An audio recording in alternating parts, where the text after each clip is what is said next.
sebelum kita mendalami dari materi energi tidak terbarukan ini, perlu kita ketahui tentang definisinya, di mana energi tidak terbarukan ini atau non-renewable energy adalah sumber energi yang jumlahnya mutlak, yang dimana terbatas di alam dan akan habis jika terus-menerus digunakan. Mana sumber ini membutuhkan waktu hingga jutaan tahun untuk dapat terbentuk kembali secara alami. Sebagian besar energi ini dikategorikan sebagai bahan bakar fosil karena terbentuk dari sisa-sisa organisme, yaitu tumbuhan dan hewan purba yang tertimbun dalam kerak bumi dan mengalami pemanasan serta tekanan ekstrim selama jutaan-jutaan tahun. Mana contoh dari sumber energi yang tidak terbarukan itu seperti ada batu bara, minyak bumi, gas alam, dan uranium. Nah teman-teman, yang akan kami bahas pertama adalah jenis-jenis bahan bakar fosil. Bahan bakar fosil berasal dari sisa-sisa organisme purba yang mengendap selama jutaan tahun di bawah tekanan dan suhu yang tinggi.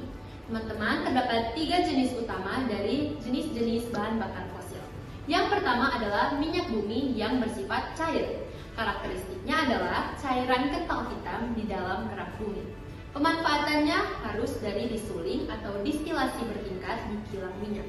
Hasilnya dapat diperoleh yaitu bensin, solar, aftur, LPG, plastik, dan juga aspal.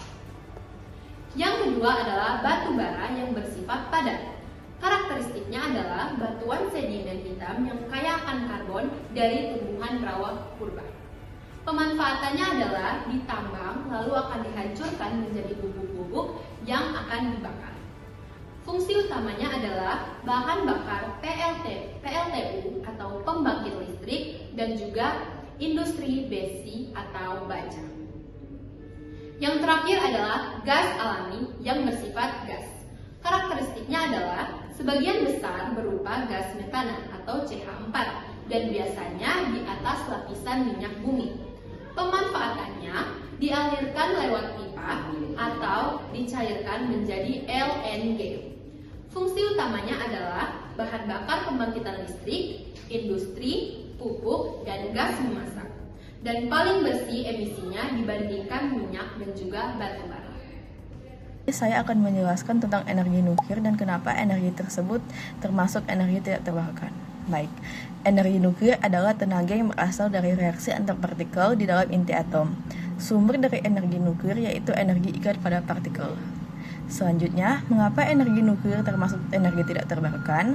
Karena produk sampingan utama dari produksi energi nuklir adalah uap berlebihan. Uap ini didaur ke atmosfer sebagai uap air bersih. Namun, ada juga material radioaktif yang dapat dihasilkan sebagai produk sampingan dari fisi nuklir. Material ini sangat beracun dan dapat berdampak negatif terhadap lingkungan jika tidak dibuang dengan benar. Energi nuklir juga termasuk energi tidak terbarukan karena pembangkit listrik tenaga nuklir yang dipakai untuk menghasilkan energi nuklir secara konvensional menggunakan elemen uranium sebagai bahan bakar. Reaktor konvensional ini menggunakan U-235 atau isotop uranium yang membentuk sekitar 0,72% dari uranium alami, secara khusus merupakan sumber daya yang tidak dapat diperbarui. Untuk selanjutnya akan membahas tentang bagaimana proses energi yang berdasarkan hukum kekayaan energi.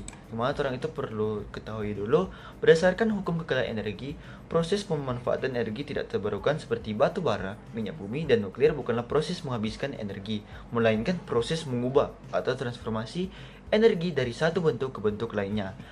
Inti proses dari tersebut itu ada untuk perubahan bentuknya itu energi awal yang tersimpan dalam bentuk energi kimia pada bahan bakar fosil atau energi nuklir seperti pada uranium diubah melalui proses pembakaran atau reaksi inti menjadi energi termal yaitu panas, lalu menjadi energi kinetik yaitu gerak, hingga akhirnya menjadi bentuk energi yang siap dipakai seperti listrik atau mekanik, atau kalau mekanik itu bisa diketahui seperti gerak kendaraan.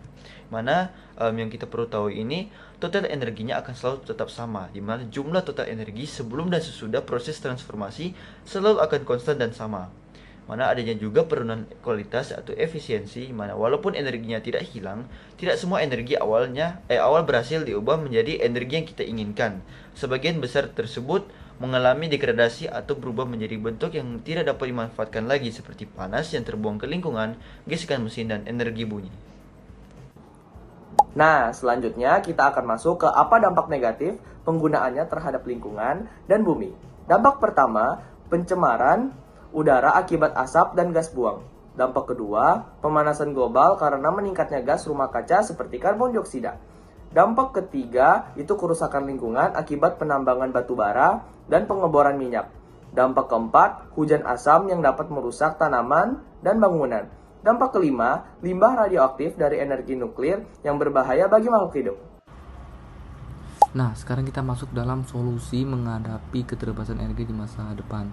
Untuk menghadapi keterbatasan energi tidak terbarukan, manusia perlu melakukan transisi energi, yaitu beralih dari penggunaan bahan bakar fosil menuju energi yang lebih ramah lingkungan dan dapat diperbarui. Contohnya adalah energi matahari, angin, air, dan panas bumi. Selain itu, masyarakat juga perlu menghemat penggunaan energi dalam kehidupan sehari-hari, seperti mematikan listrik saat tidak digunakan dan memakai kendaraan yang lebih hemat energi. Pemerintahan ilmuwan juga terus mengembangkan teknologi yang lebih bersih agar kebutuhan energi tetap terpenuhi tanpa merusak lingkungan. Sekian. Terakhir, kami akan membahas ringkasan dari materi yang kita telah bahas tadi tentang energi tak terbarukan. Karena energi tak terbarukan ini merupakan sumber energi yang jumlahnya sangat terbatas di bumi dan membutuhkan waktu hingga jutaan tahun untuk dapat terbentuk kembali.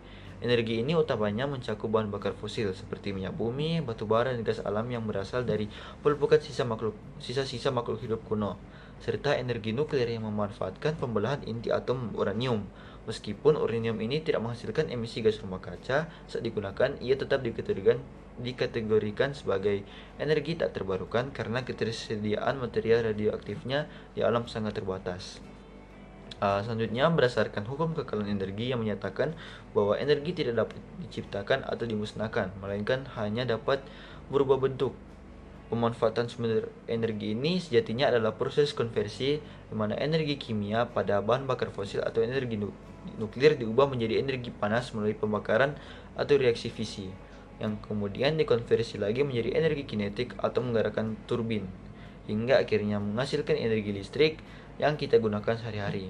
Namun, konsumsi masif terhadap energi tak terbarukan ini membawa dampak negatif yang serius bagi lingkungan dan bumi, mulai dari polusi udara, pencemaran air, hingga emisi gas rumah kaca yang memicu pemanasan global dan perubahan ekstrim.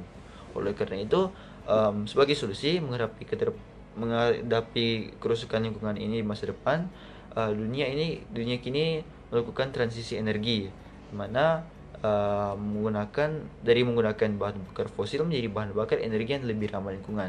Contohnya energi air, angin, matahari, dan lainnya. Masyarakat juga perlu untuk sadar diri dan mengetahui cara untuk mengurangi dari penggunaan energi tersebut agar lingkungan kita ini tetap terjaga, seperti listrik. Jika tidak menggunakan listrik seperti AC, lampu, dan lainnya bisa dapat dimatikan agar lingkungan kita tetap terjaga dengan baik dan energi tersebut masih dapat digunakan di masa depan secara efisien.